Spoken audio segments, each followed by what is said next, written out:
is there anything we can do in Albuquerque? Is there someone who can like help me know how I need to start? Like, I just need some insight to the legal process because I don't know. And she emailed me back and said, actually, we just sent a letter to Albuquerque letting them know that we're aware of the way the law works and that we're interested in it changing. I'll forward it to you here and we can talk about it. We need to get some local people involved. And I read her letter and it was basically like, the laws in your city are different than the laws in your state, and we don't think this is right. And we'd like to talk to you about changing it. Hint, hint, we might sue you if you don't. Essentially is what the letter was.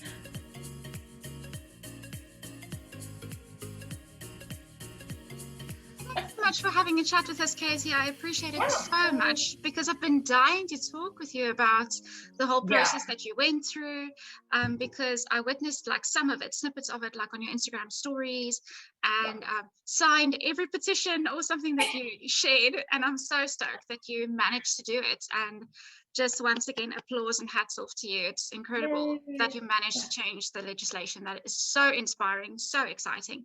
Just to know that it can be done. You know, that I think gives home bakers so much hope for doing the same in their state or in their country. So that's really exciting. Is there something you wanted to add, Angie? No, I just think she's a total rock star. When I heard about it, I was like, wow. Yes. That is awesome. And all it takes is one person. That's for sure. Well, all it takes is one person to get a group of people together and say, hey, let's do this. You know, and that's awesome. I love it. And what I love about this is it's not like you're a lawyer or some kind of law student or something. You're just a home baker, you know, a teacher, a normal person. So that's really exciting and encouraging. So I thought you'd just give you room to explain, you know, from your side, what the process was like for you, what you did, etc. And I wrote some questions down, but if you didn't answer any of those, then I'll just go through them again to see if there are any of them left unanswered. Okay, that sounds good. So let's see. So I'll just start at the beginning. So the reason that whole process started was, I took time off of teaching when I had Abby. And then 2 years into being home with her was like, I don't want to stay home, but I also don't want to go back to teaching. And I initially reached out to people to see what I could do. So I looked up the rules and was surprised to find out that Albuquerque had different rules than the state, which was the whole lockup for me, that it wasn't even allowed. So your city had unique laws. It wasn't even according to the states, it's just your city. Fascinating. Yeah. Okay. So within all of New Mexico, you could have a home bakery, but it required this huge process. I even looked into that because I could move 15 minutes away to a different part of the city that was technically under the county and not city limits and bake out of my house. So when we started talking about the whole process, I was like, I was hesitant at first because I was like, I'm going to have to do a commercial kitchen or we're going to have to move and we don't want to move. And so when I initially talked to Sean, he was like, well, like, let's figure it out. What can we do? Like, we even went and looked at a house in the South Valley to see if we wanted to move there. And so we had initially been thinking about that. And while we were kind of processing all of that, I contacted the city and I sent emails to like the city health department, to the environmental food department or environmental health department, who is over all of the food processing for home bakeries. I even sent one to the mayor of our town.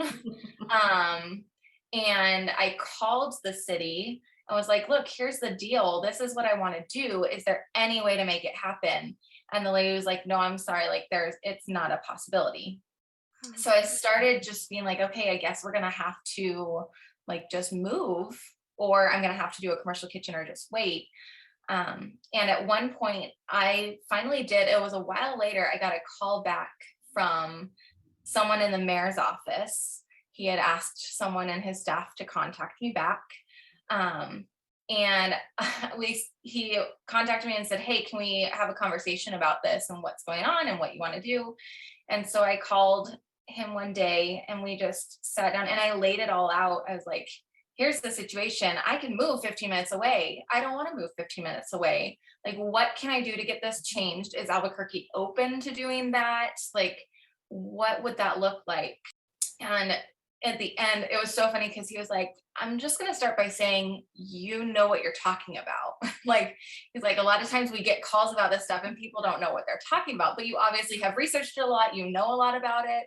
And I think that was like a first huge hurdle to get anyone to listen, is to show that I like knew what I was talking about. And he was like, I totally understand. He said, I'm going to be completely honest with you. The city's not interested in it. And he said, the reason why is because if they did put that in place and did in things like inspections to open and all of that, he said, we don't have the staffing for that to do it. We would have to do a huge amount of hiring, a huge amount of training, and the city's just not interested in it. He said, but if you can get enough people, if enough pushback is happening, then there's a chance they might open up to it. And at that time, I had a few weeks earlier listened to David Crable, who does, so he's got a podcast called Forager, and it's all home bakers, and like they share their stories, and he does interviews with them. Some like smaller ones, some bigger ones. Yeah, so it's been really interesting. He does a lot of different types of bakers. He's done some who started as home bakers and moved on to commercial kitchens. But the one I listened to a couple weeks before that was Erica Smith from the Institute for Justice. And so they do a ton of different legal work, but especially cottage food laws. They do a lot of work in cottage food laws. And so I had listened to her episode with him, and I was in the middle of contacting all of Albuquerque, and I emailed her and said, hey, here's the situation. Is there anything we can do in Albuquerque? Is there someone who can like help me know how I need to start? Like, I just need some insight to the legal process because I don't know. And she emailed me back and said, actually, we just sent a letter to Albuquerque, letting them know that we're aware of the way the law works and that we're interested in it changing. I'll forward it to you here and we can talk about it. We need to get some local people involved. And I read her letter. And it was basically like, the laws in your city are different than the laws in your state, and we don't think this is right. And we'd like to talk to you about changing it. Hint, hint, we might sue you if you don't. Essentially is what the letter was. Essentially was what they were saying. And so she had kind of started the process already. And when they started the process, Albuquerque was considering changing their laws. So they kind of got the ball rolling on Albuquerque being open to it. And so I said, great, like, let me know what you need. Let me know how I can help. And then had the conversation with the guy from Albuquerque, from the city. And so then I started working with Erica. I contacted her back and said, here's what I heard from my meeting. I told you I'd let you know. Where do we go from here?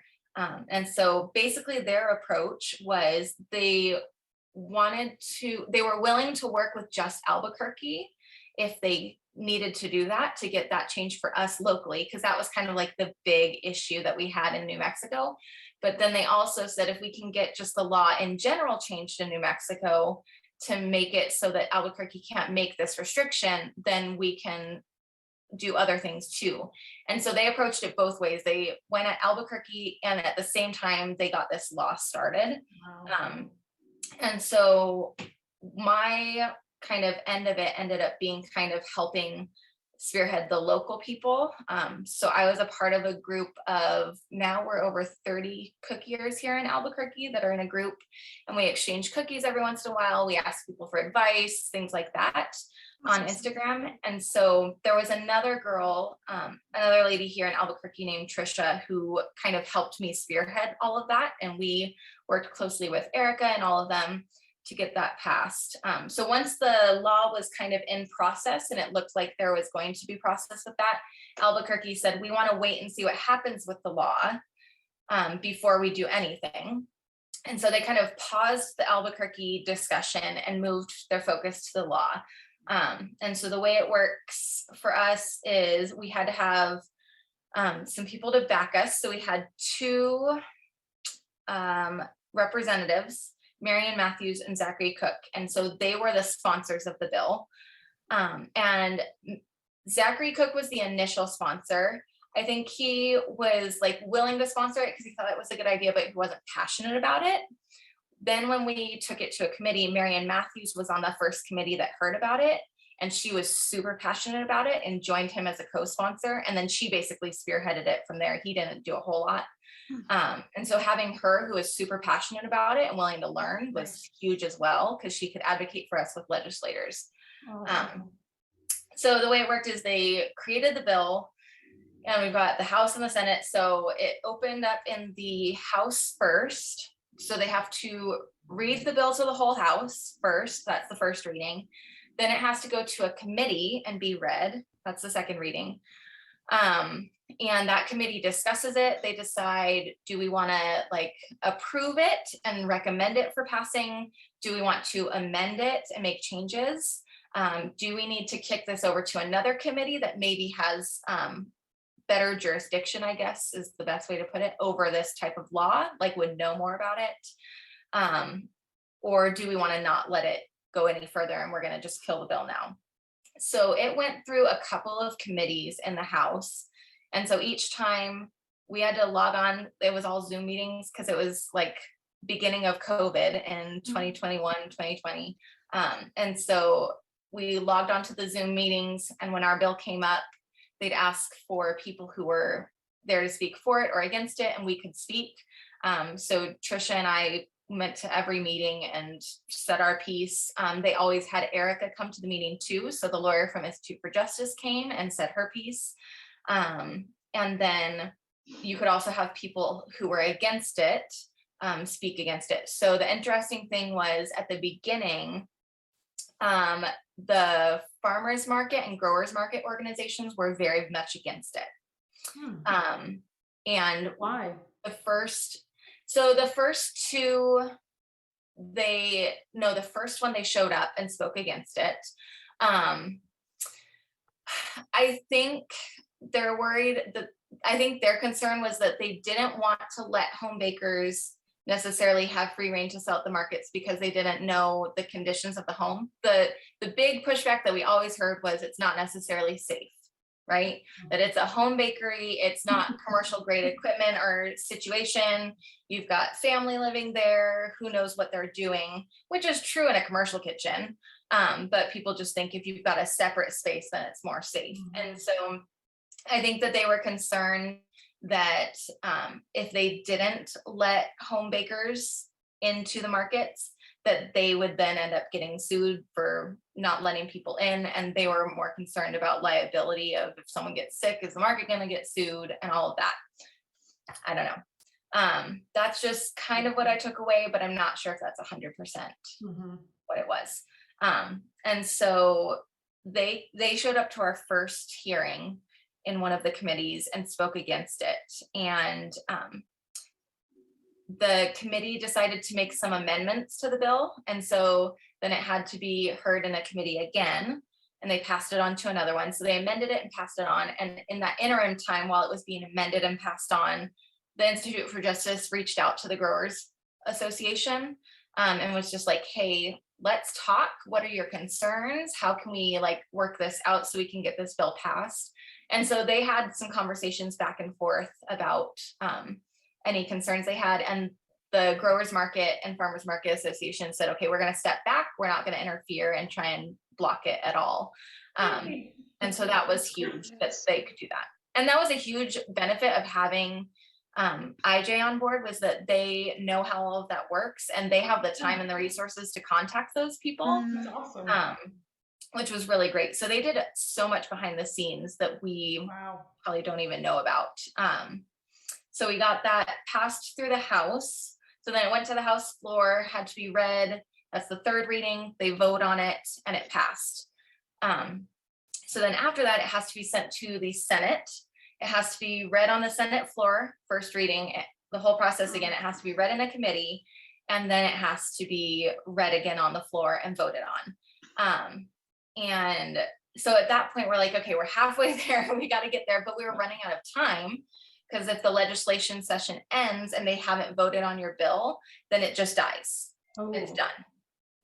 Whoa. Yeah, so you have until the end of the legislative session, because they all go on recess and they're not there, and they don't vote on anything anymore. There's a specific time period.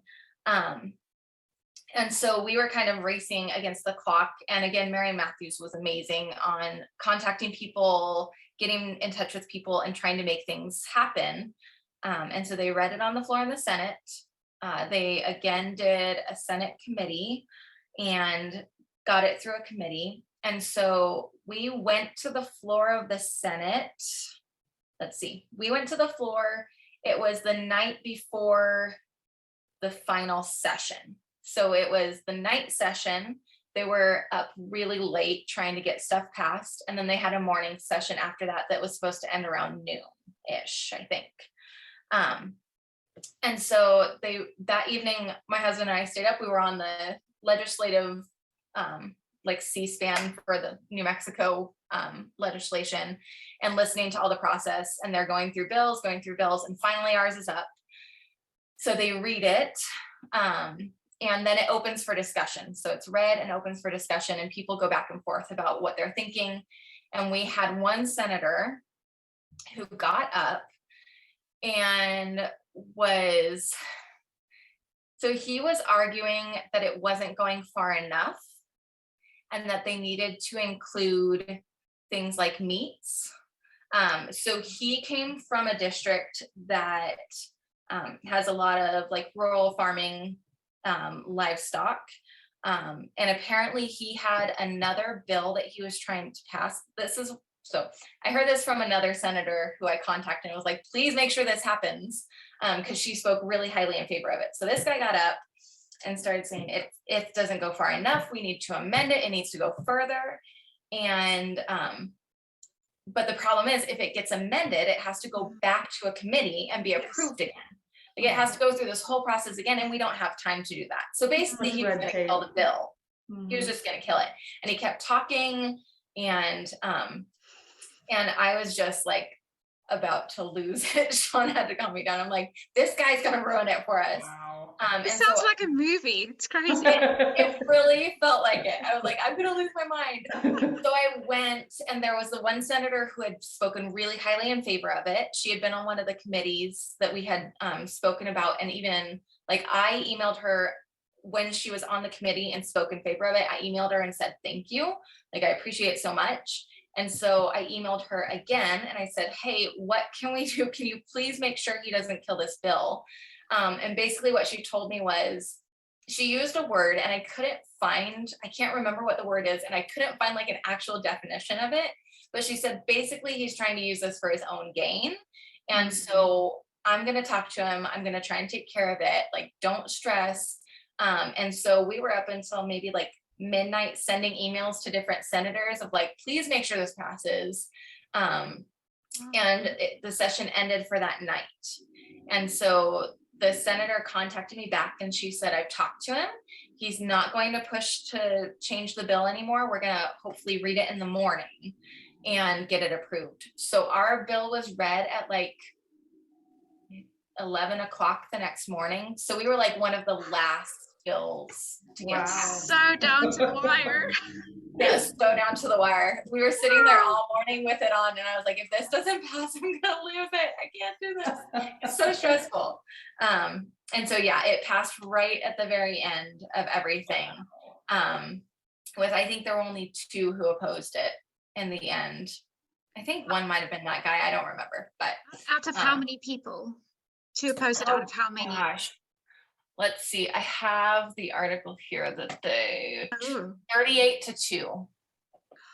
That is like landslide. That is a landslide. Yes. Yeah, it was huge. And it passed, and it says it passed the House 63-1. Wow. So it passed the House in March, and then early in March, and then passed the Senate in the end of March. So then the way it works after that is That's the amazing. governor, even if it's passed by the legislator, the governor has to sign to approve it within so many days. I think it's like 30 days. And so we told everyone, like, last final push, email the governor, let her know you want her to sign it. And we didn't have any indication that she wasn't going to.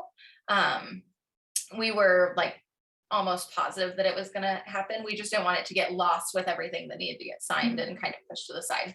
So that was the final push of like, make sure she signs it. She did. And then it didn't go into effect until July of 2021 is when it officially went into effect. Wow. Yeah. Wow. And And what when was did you the start? Sorry. Sorry. No, you're good. I just wanted to know when did you start this whole process? So I reached out to Institute for Justice in, I think, November of the year before, or maybe December. So it took about 7 to 8 months. Yeah, and part of the wait was we had to wait for the legislation period to start, for everything to start. So so when I contacted them, they were like, we're working on the bill, we're getting sponsors, but then it actually has to ramp up with all the discussions and everything for it to start kind of moving. And one thing they did early on was Erica and another woman, what was her name? I want to say it was Emily, but I don't remember. But they asked me, can you reach out to all the bakers and see if we can schedule a meeting to chat about everything? And so I reached out to my group, and I even reached out just on IG in general of like, if you're wanting to start a home food business, like they want to know what you want in the bill. And so we had a meeting where we could share like, what have your experiences been? Because we had some girls who were outside of Albuquerque. We had one girl who had been told she had to put like a separate hand washing sink in her house. And so she and her husband had like built this, jerry-rigged this second sink that fit the description or the requirements. Like and that so makes a big difference. yeah, so we all just shared like what were our experiences trying to either get your business started or like not being able to start it. Why did you want to start it? So we could know kind of like what stories do we have. We had one woman who had some health issues and was like, I can't work a 9-to-5 job. I can't have a commercial kitchen because my health depends day to day. And so having a home bakery is something that allows me to do a job and provide for my family while also allowing me to have some wiggle room for whenever I'm having issues with my health. So that was helpful to get kind of like people's stories that we could then use for our meetings with the senators and representatives. And then also just shared like, what are you hoping to see? What do you want to make? What changes do you want to see to the laws? One that we wanted to get passed, but we weren't able to do was, and this was in the bill originally, but was one of the amendments, was we wanted to be able to have the home bakery businesses register and receive a number and have that identifying number on our labels. Because right now, the way it is, I have to put my name, my phone number, and my address on any labels. So if I'm at a farmer's market and I'm selling, I'm giving my address out to everyone.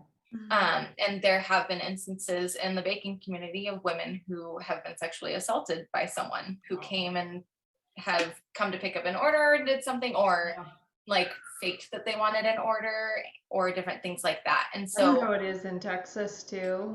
Really? And I was very concerned when I was like, oh God, I gotta put my name and address and all these and my phone number and everything. That's one thing I'd like to see eventually change, is just for safety reasons, especially because I mostly think that's women. smart. So I don't know. And I know a lot of people have moved to like no contact pickups, that you text when you're almost there, you set it outside. I have people text me when they're 15 minutes out, and then I walk it out to the car so they're not coming up to my house. There are things you can do, but at the same time, if we can protect women, then maybe that's it's an easy way to protect. And if anyone has a complaint, then they can contact the city and let them know the business number, and the city can handle whatever complaints are there. So So what was in the bill? Okay, so it specifically outlined that places like Albuquerque could not forbid home bakeries. They can require, so like Albuquerque does require us now to get a business license. Not all areas of New Mexico do that, but they're allowed to do that, but they cannot prohibit the sale of homemade goods. It all has to be non-time and temperature controlled. So we can't do anything that has to be refrigerated. That's really, really common in the States. Another thing they did is they got away with a lot of the like early paperwork. So it used to be that other places in New Mexico, when you registered, they had this huge packet you had to fill out. You had to submit your recipes. You had to make mock-up labels for every item. You had to have someone come inspect your house, your kitchen, and make sure that it was up to whatever requirements they had, things like that. And you had to store things you made, a sample of something you made, for 14 days after you sold it, which is like, that's ridiculous. That is ridiculous. Crazy. Like, I'm not going to make 13 cupcakes and then wait 12. You can do that. So and I don't know how many people actually did that. Like, that's one of those things I'm sure nobody actually followed that. So it got away with all of that. That's so great. Now so much red tape. Yeah, so much red tape. Huge process.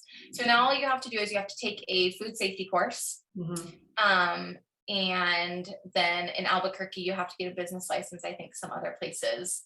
And it sets out requirements for how you label it. So you have to have ingredients plus sub ingredients. So like if I put Oreos in a recipe, I have to put the sub ingredients that are in the Oreos, which is a pain in the butt. That is a pain. Such a pain. I think those are the big ones. How to label, took away a lot of those red tape requirements for starting. Awesome. And the food safety course was like an easy way to kind of, for the people who were concerned about food safety or said they were concerned, that was an easy way to say, hey, we're going to require them to take a food safety course, just like you would any regular food business. Yeah, Texas does that too. You take it online, it's like $5. It's so easy. That's rational. Actually rational. Exactly. And they asked about that. And initially they weren't going to include that in the bill.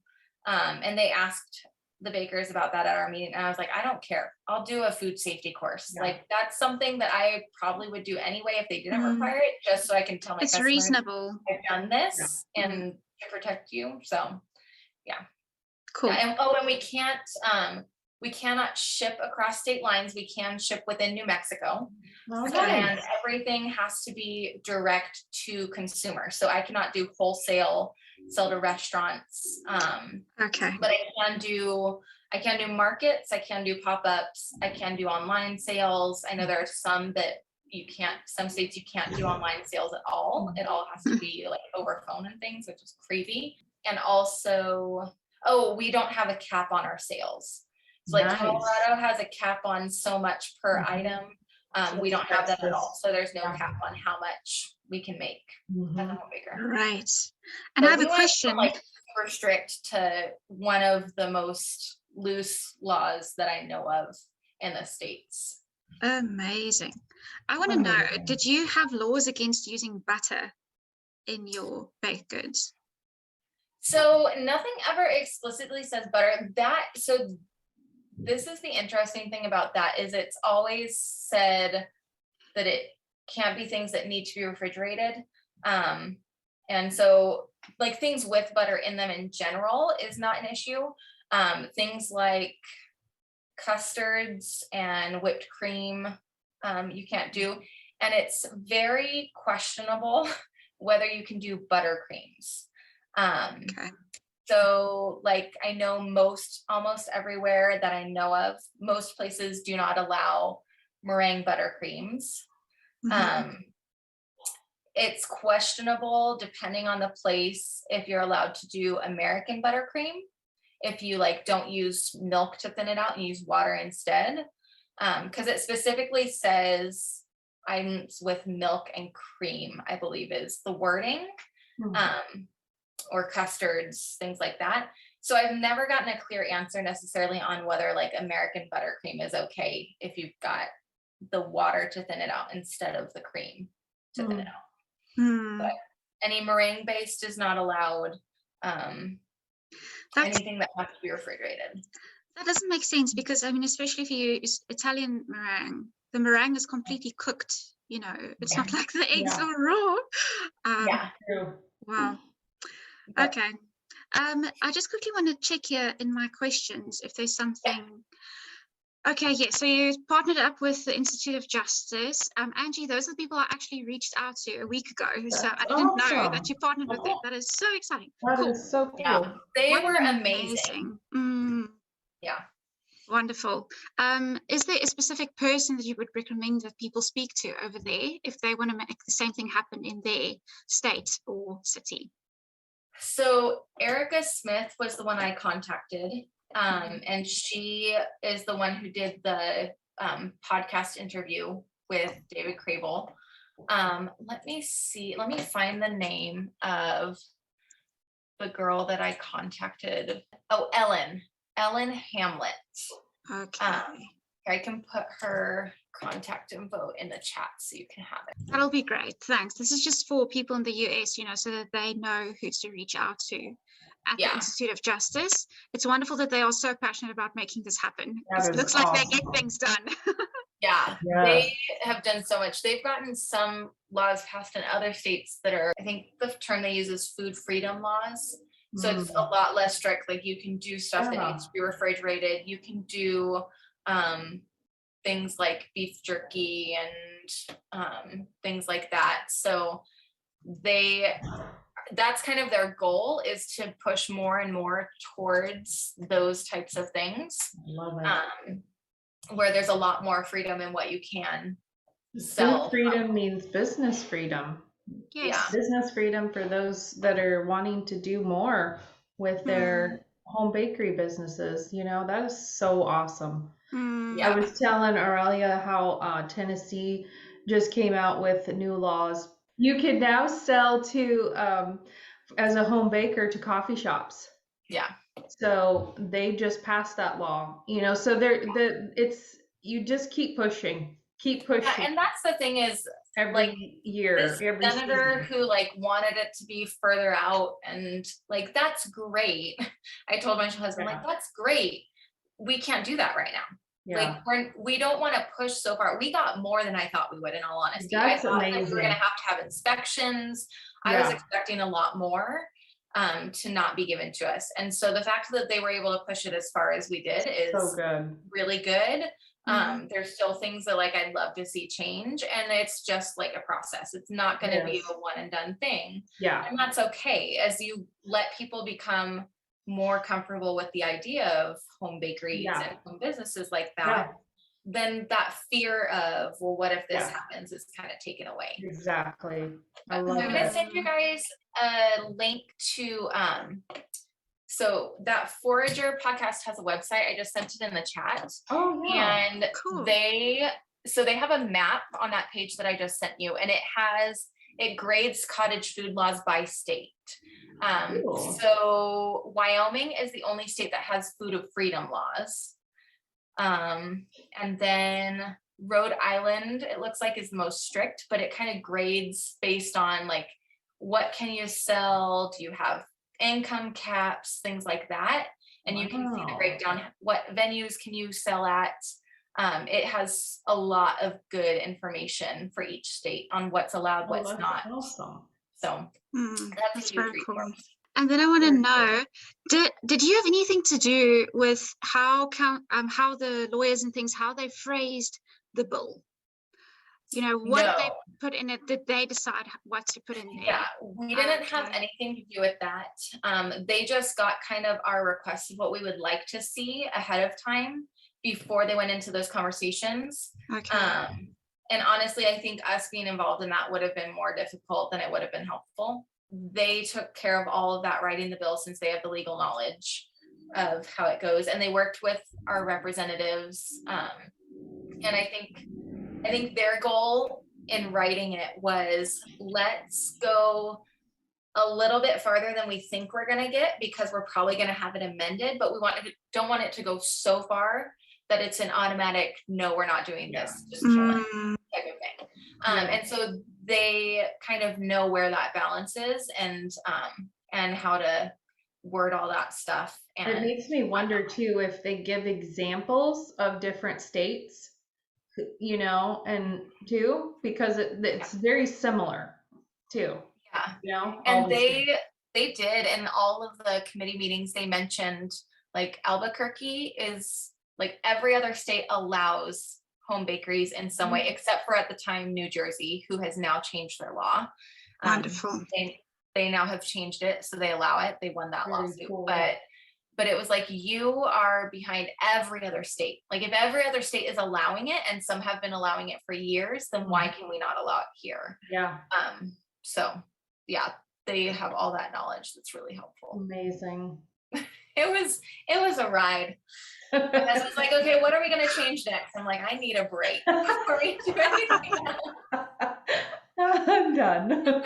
What was in the bill? What did they actually, you know, do? And the Institute for Justice, that's a great, wow. Yeah, I didn't even know they were out there doing that. Yeah. Here, I'll send you here's a link to the actual bill, so you can see. Oh, yeah. And this will take you to like the whole process of what were the votes, what amendments were made. Yeah, it tells and you you can exactly. see the actual like text of it. Yeah. And yes, I just want to know one more thing. How did you reach out to other home bakers? Is it just because you kind of met them in passing through Instagram and stuff like that? How did you rally them around this? All of my contact was through Instagram. Most were from that group of us who were already in contact. But when I just put it out there on my stories, I had some people reach out to me who were wanting to do it, but weren't in that group, who were interested. Okay. I also had someone, when you shared Aurelia, I had someone in Albuquerque reach out to me and contact me. I was like, I saw your story through Aurelia. And so now she's been in contact with me, and we've been chatting. That is so cool. So yeah, so that was awesome.